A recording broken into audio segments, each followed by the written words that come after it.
Welcome back to the Band Guide, where we use GarageBand to create professional sounding music. I'm your band guy, Colin, and I have something really exciting for you today. This time last year, I opened up a few spots for mixing songs specifically for Band Guide students. This is something that I often don't keep open. I mostly just work on music for myself, teaching music and music for a handful of friends and clients that I've worked with over the years. I don't often take more mixing obligations, mixing responsibilities, because I'm more or less working on music full-time as it is right now. But this time last year, and I'm going to try to make it a yearly thing, I've opened up and held a few spots just for Band Guide students. And I want to do that again this year. But I want to go a step further and actually offer one person a completely free mix and mix walkthrough. So I'm going to mix their entire song from scratch, and I'm going to film a video just for them, showing them exactly how I did that. I'm going to go through every little piece of the mixing process, my 6-step mixing process, go through everything and show how I did it on their music. I've done this before. This is maybe the most impactful thing I could do with you and your music. This is something that helped me years and years and years ago. I had a pro mix engineer who was kind enough to kind of explain to me how he actually mixed my song. I was already getting mixes that I was happy with, but I wasn't quite at the level that I'd hoped they'd be. And by seeing what he actually did in my session, totally changed the way I think about mixing. It's a big reason that I've started teaching over here on the Band Guide. And so I want to do that for you. And I have opened up, I've held a few slots. There's a link in the description below where you can submit an application for these slots. Now, I only have one free mixing slot available. So if you want to get that free mixing slot, apply below. And if you're interested in having me mix your song, even if you don't get the free slot below, you can also start an email thread with me through this application process, and we can talk about mixing your project. So 2 things to know. First is that you'll need an MP3 to upload to the application so I can hear what's going on. It can be a mix that you've already done of the song, or it can just be the raw tracks just exported out into an MP3 so that I can hear what's going on with your song. The second thing is that this application is going to close on August 25th, so next Thursday, depending on when you're watching this video. It may have already closed, in which case there's a link in the description below where you can grab a completely free 6-step Pro Mix checklist. That's really going to help you out. But if you're watching this video before then, you have until next Thursday to apply, and you can send me your song. You can even say, hey, I just want to re-record the vocals, but I'll have it ready soon, but I need something to hear from your song before next Thursday to apply for this free slot. So link in the description below, be sure to grab it. Now what I want to do for the last few minutes of this video is go into one of the sessions that I mixed for a student last year. It's this really cool kind of Celtic rock song, I think is probably how it would be called, the genre it would be put into. I'm not great at genres, but really, really cool. I'm going to show you his mix that he'd done before and the mix that I sent him back when it was complete. So let's jump into that session and check it out. All right, so here we have the Yellow Turtle by Tim Benson. Tim is an incredible multi-instrumentalist. He has some really, really cool parts in here. He manually mapped out all the drums. He did bass, he did keys throughout, he has electric guitars, and then he has this chanter part as well. So this song is a really cool combination of a lot of things. And when I heard the original mix, it sounded like this. And let's just listen to a little bit of it here for you.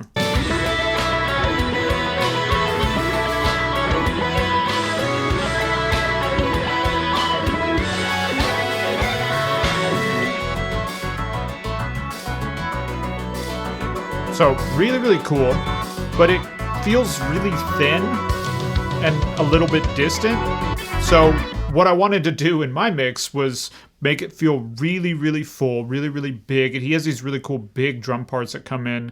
And I wanted to really highlight all that. I wanted to get everything up so it was clearer, more present, more in your face, punchy, full, warm. And so here's what we ended up with, and I'll break it down just a little bit more in just a second. So check this out.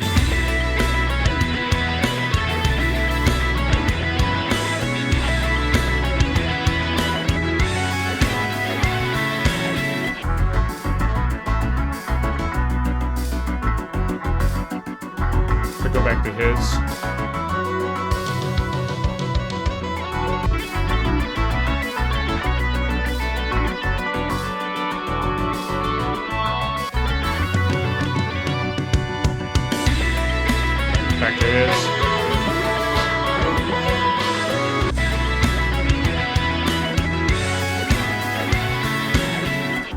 Okay, so a super, super quick overview of how we did this, starting with the drums. So he had multi-tracked out all the drums, figured out each individual drum hit, cymbal hit, everything manually. And so I took all of that and created kind of these overhead and room tracks. If you see my video on multi-tracking or making GarageBand drums sound more real, I talk about this there. And I just created a few different versions just by exporting out, soloing, kind of blending the volumes differently, soloing them, and then using a little bit of reverb to try to emulate some space around it. So adding these tracks in gives me this sound here, which just adds a really realistic sound to these drums. And then I have kind of this grit track down here.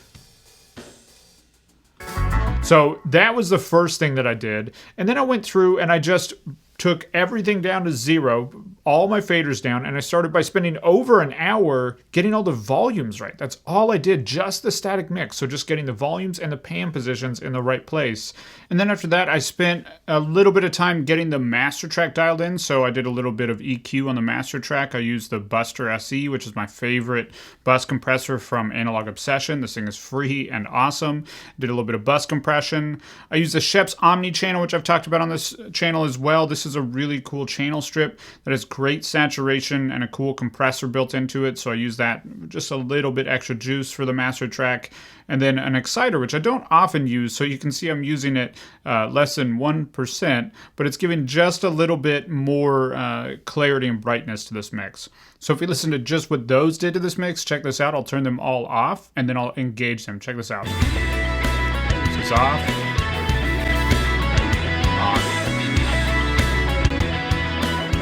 Right?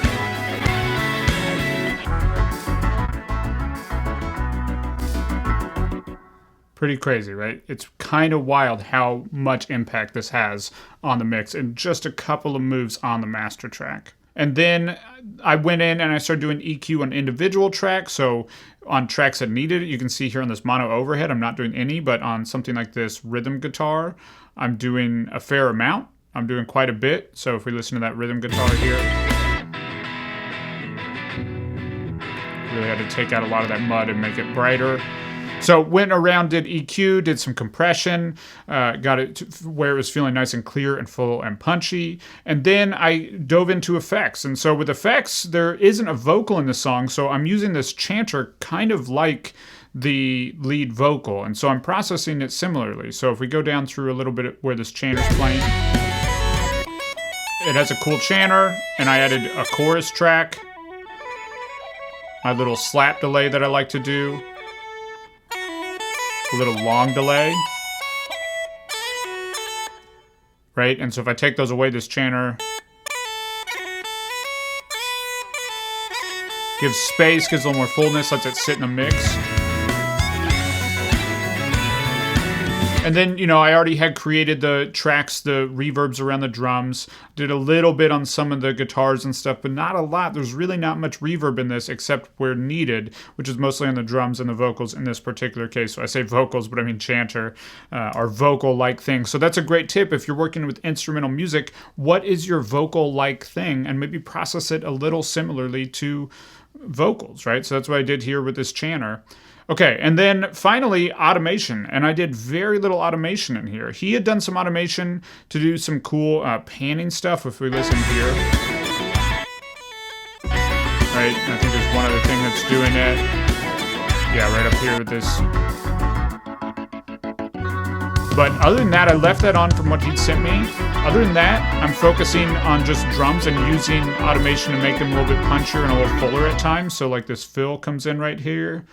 I have the parallel compression to just give a little bit more body, and I have that kind of stuff throughout. I'm bringing up and down the reverb, so at points it's a little bit drier, at other points it's a little bit wetter. That's my main automation in this song, and that's it. And then we mastered it. So let's listen one more time to the original mix versus this final mix. The original mix.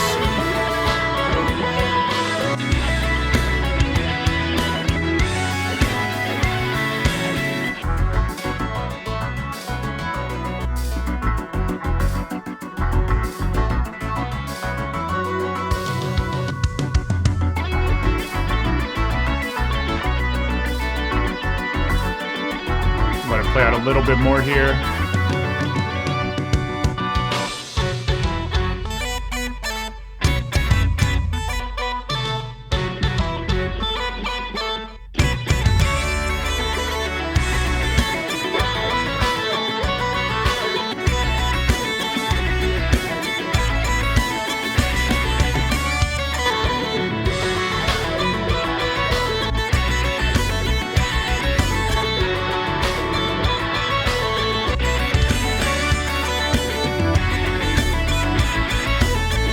Okay, cool. So Tim, incredible job. This song is super cool. And I should also mention that Tim, I sent him a video walking through how I did this mix. He went through my EQ expert course at the time. Now I have the ultimate GarageBand mixing course that would have been a perfect fit for him. And now he's turning out mixes that sound like this. He sent me one the other day that was a song he just finished that sounds almost identical to this, and he did it completely himself from scratch. So impressive. So if you're looking to level up your mixes, this can be a huge way to do that. Okay, so I hope you apply at the link in the description below. It's going to be really cool. I'm excited to mix a song for free for somebody.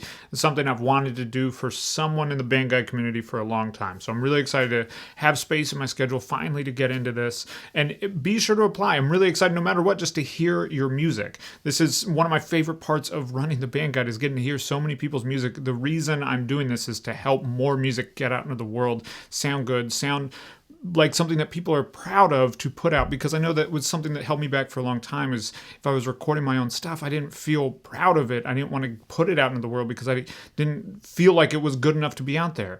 And so if I can help empower you to do that, that's what I want to do. So no matter what, send me your song, apply at the link in the description below. I'm looking forward to hearing it. And if you're not ready, if you don't have a song that's all the way done, you're not ready for this right now, then be sure to grab the 6-step pro mix checklist from the link in the description below. It's really going to help you out. It's the 6 steps that all professional mixes have and how to do them in GarageBand completely free, but it also works if you're in Logic or other places as well too. So be sure to grab that from the link in the description below. If you're looking to improve your mixes, be sure to like, comment, and subscribe, and I'll see you next week with another video. One thing at a time, I can